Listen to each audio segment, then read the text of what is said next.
สบายดีทุกคนสบายดีโอ้มุมว่างๆสำหรับมื้อวันหยุดก็แม่นเนาะวันว่างงาน2 มื้อแล้วทุกคนเด้ว่างงาน2 มื้อแล้วเป็นยังจังว่างงานว่าติก็สิว่างกับทีมงานโหลด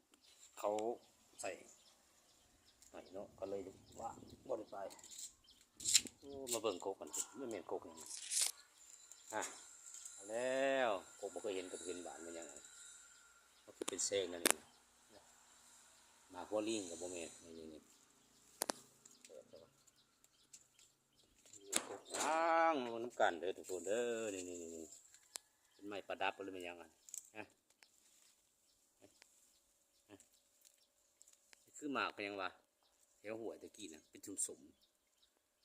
เอาหัวลิงกันมาโอ้ยหมดจืดเลยแถวเครือหัวซิมีนะกินแล้วมันเสียมสมอันนี้โบแมน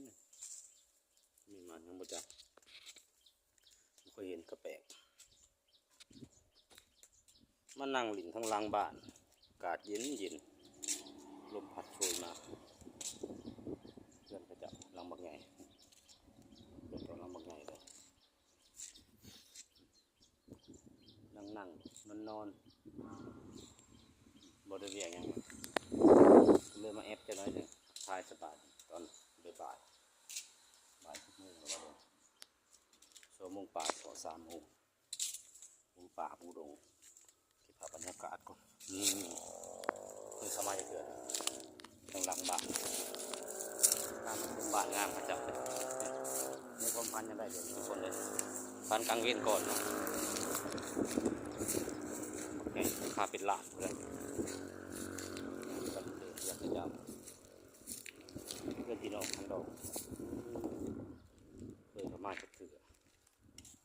หักเป็นน้ำเปิดได้ยังไง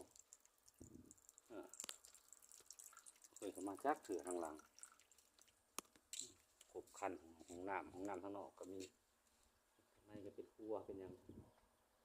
ธรรมดาเพื่อนประจำเจ้าของเขาเจ้าของประยูเขาจะไปเห็ดเวียกอยู่เชียงขวางเจ้าให้คนจีนเศร้าบ้านญาติ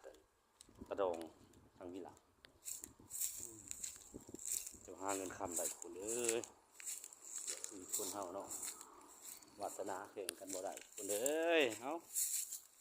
ยังไรเนาะเอาเงินงามมาฝาก